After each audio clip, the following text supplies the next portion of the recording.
Hello, I'm Chris from the FPL Dude and welcome back to another Fantasy Premier League video for the 2021-2022 season. In today's video I will talk to you about those must-have players now for the next 4 upcoming game weeks. We'll give you a variety of 2 goalkeepers, 3 defenders, 3 midfielders and 3 strikers, which I believe have that best potential to do good now. If you're new around here, make sure to hit that subscribe button, don't be afraid to give this video a thumbs up if you like it, and let's begin with the list. The first goalkeeper on my list, it is going to be the Leicester goalkeeper, Schmeichel. I do believe that he does have very good potential to do good, even though the Leicester defense have not showed that good of a quality lately. They did not show that good of a quality at the end of the season. I still believe that Leicester has that good of a fixtures and that they are going to be able to turn things around and actually be able to keep it clean in few of those following occasions. They do play against Norwich away, then it's a tough Manchester City game. That's the only tough game now they have in the next 4 or 5 fixtures. Then it's followed by a Brighton away game and they end the run of 4 fixtures with Burnley at home. So I do believe they might pick up some clean sheet. If they don't do that, then Schmeichel does seem to have that good of a potential for earning that bonus for saves made as well, guys. He costs only 5 million. He's an excellent goalkeeper to go for. I think that he's very popular as well. He is only ranked 3rd or 4th by players that own him. So I believe that he is going to be able to continue to do good now, and he does seem to be a very big save to go for as well. Next up we got Sanchez. He's probably the most owned goalkeeper out of all goalkeepers in the whole game, and the reason for that is his phenomenal price. He costs only 4.5 million, guys. He's one of those rare goalkeepers that is a guarantee starter at that low price, but Brighton does have very good upcoming fixtures as well. The first one is very tricky to play against Everton at home, even though if that is a home fixture, I believe that Everton does have very good capability of scoring goals. I don't see Brighton keeping it clean in that one.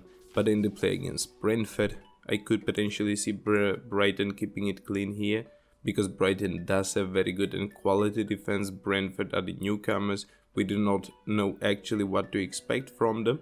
Then it's a tough Leicester fixture, but in the run with an easy Crystal Palace fixture.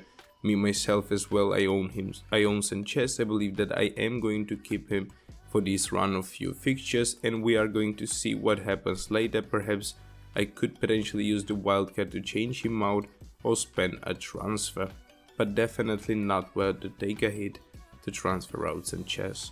The first defender that I have here on my list, it is going to be the West Ham's defender Cresswell. He's at price 5.5 million.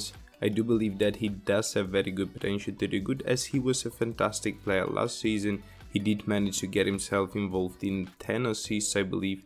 He cost 5.5 million this season. That's not cheap, but it's not as one of those most expensive players, even though he does have very good potential to do good. I believe that he does even have better potential to do good than even Trent Alexander-Arnold now for the next 4 or 5 upcoming fixtures.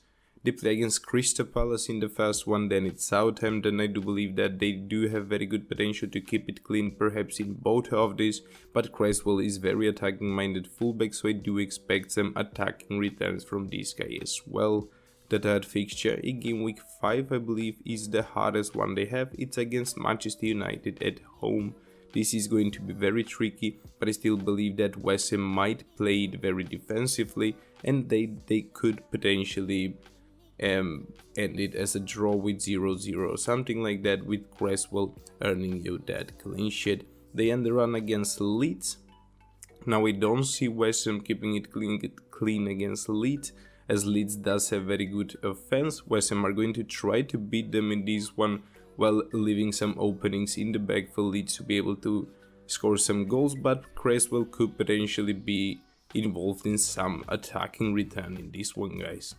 The next defender that I have here on my list, it is going to be the Everton's defender Lucas Digne. I do believe that he does have very good potential to do good, mainly because he's very good defender himself, but he's very attacking minded fullback as well.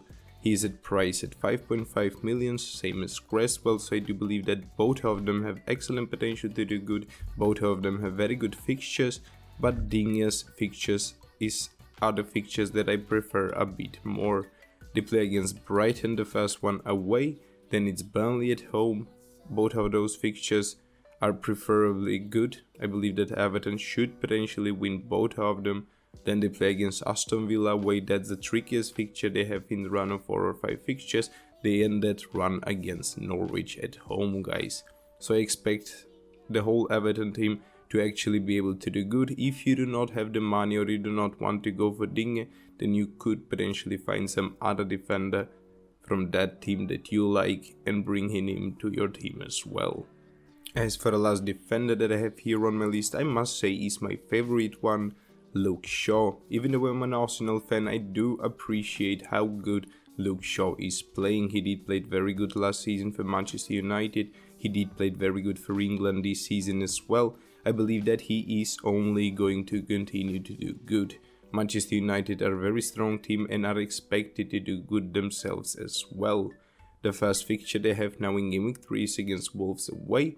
I believe they could potentially win that. Then it's Newcastle at home. I believe that they should potentially win this easily as well. Then it's followed by 2 a bit more trickier fixture. The first one is against West Ham. West Ham does have Benrahma, does have Antonio, Cresswell, Kufal, and all of these informed good players that could potentially surprise and do good against them.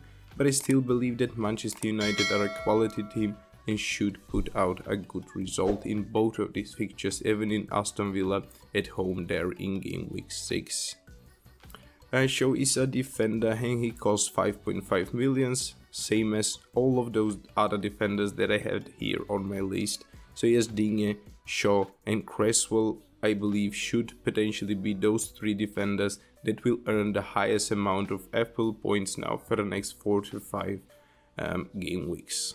My first midfielder, it is going to be some guy that is coming from Korea, and that is Hwan Min Son. I do believe that he does have very good potential to do good, mainly because he is a fantastic player, and I believe that Kane should potentially be making a comeback now in Game Week 3. When Kane and Son play together, we could see magic happen on the field. I believe that Son is at price at 10 millions.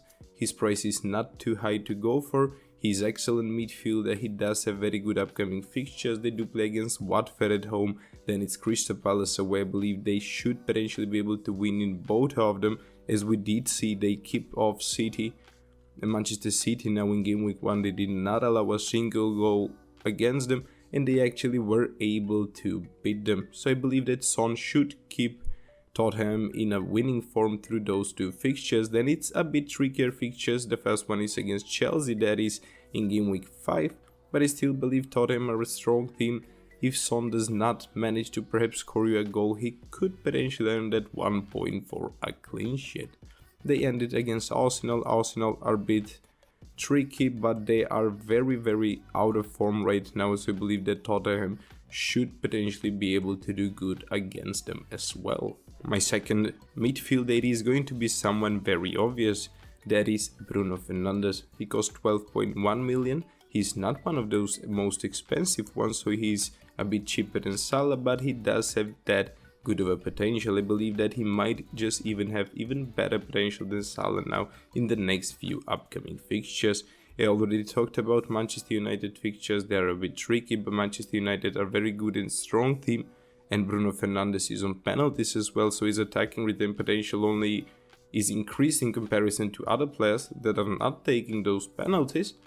Now we know that penalties might not be something to count on, but at the end of the season, guys, if he had like 5 or 7 penalties and he scored goals out of all of these, that's 7 goals and that's like plus 40 points for you. That's how good it is to go for penalty takers. So yes, he is a midfielder playing for Manchester United, and yes, he is one of those most essential players that has that best captaincy potential now in the next few upcoming games. And as for my last midfielder, I do have Mohamed Salah. I believe that he should be on everyone's essential list, even though they're tricky. Their fixtures might be getting a bit trickier now. They play against Chelsea now in Game Week 3 at home. That game could potentially end up 0-0. That game could potentially even end up 5-5. We don't know the outcome of that particular game, so we could potentially skip him. If you want to bring Salah right now, you could potentially wait for a game week, but if you already own him, then keep him, guys, but don't try to captain him. Yeah, that's how it is now for game week 3, but later on they do play against Leeds. Leeds defense is not that good. I expect Liverpool to be able to score a couple of goals. This is where Salah could potentially even have that captaincy armband. Same goes for game week 5 and game week 6 onward against Crystal Palace at home and against Brentford away. Salah right now is the most expensive player in the game. He costs 12.6 millions. That's 0.2 millions than the second rated Kane. But I believe that is totally worth it, as I believe that Salah is only going to continue to do wonders. My first striker that I have here on my list, it is going to be Calvert-Lewin. He did have a fantastic start of the season last year. He does seem to have a fantastic start of the season even this year as well. He might just become one of those players that is going to be transferred in a lot now in the next couple of game weeks, guys. So you could potentially even jump in front of the train and bring him in right now, as they do play against Brighton and against Burnley now in the next 2 upcoming game weeks. Then it's a bit tricky fixture against Aston Villa at home, away I mean, and then they end that run of 4 fixtures with Norwich. I expect Everton to score a couple of goals in this run of 4 fixtures, perhaps 7 to 10 goals, and I believe that Calvert-Lewin he is going to be involved in most of them. He is a striker and he does seem to cost 8.1 million, as his price did rise with 0.1 millions because that train effect is already starting to take place. My second striker was a bit of a headache. I went for Antonio from West Ham. It was a bit of a headache because I need to choose between him, between Vardy and between Bamford. All of these 3 players are players I believe have very good potential to do good, but I believe that Antonio has that best potential out of all those 3 that I just mentioned. Why is that? Because he does have very good fixtures, and Antonio seems to be that kind of player that plays good against anybody. It does not matter what opposition West Ham plays against us, Antonio could surprise and score a goal against anybody. They play against Crystal Palace at home right now. I believe that Antonio should be able to do very good in that one. Southampton away, Antonio should potentially be able to do good. Leeds away, game week 6 as well, Antonio should do good. And the only problematic fixture they have is in game week 6, that's against Manchester United, but it's at home. And as I've said, West Ham and Antonio could potentially score against anyone. So I don't feel any uncomfortable owning him or having him in my team through all of those fixtures. He is a striker that costs 7.6 millions, and he is as well one of those players that has just had his price raised with 0.1 million because he is that good of a player. Many of the FPL society and the community start to realize that, and they just try to transfer him in. And as for the last player that I have here on my list, but not least, probably even the best one, is Harry Kane. I do believe that he should be making a comeback from injury now in game week 3. If he manages to do that, I believe that he is going to make a spectacular comeback, especially because they do play against Watford. Watford is a green fixture, easy fixture for Tottenham. I believe they should potentially be able to dominate it hard in that one. Then they play against Crystal Palace away. They should potentially be able to do very good in that one as well. The Chelsea one was a tricky fixture, but hey, Kane is a penalty taker. If a penalty opportunity comes potentially in that particular game week, then Kane might just be the player that is going to earn those 4 or 5 or some bonus points to it as well. He is a striker. He costs 12.4 million. His price did drop a bit because he was injured right now. Many had him before the season started, but he did not play in game week 1. He did not play in game week 2. So his price did drop a bit. I believe that now it might just be the right time for you to make some space for Harry Kane, if you don't already own him.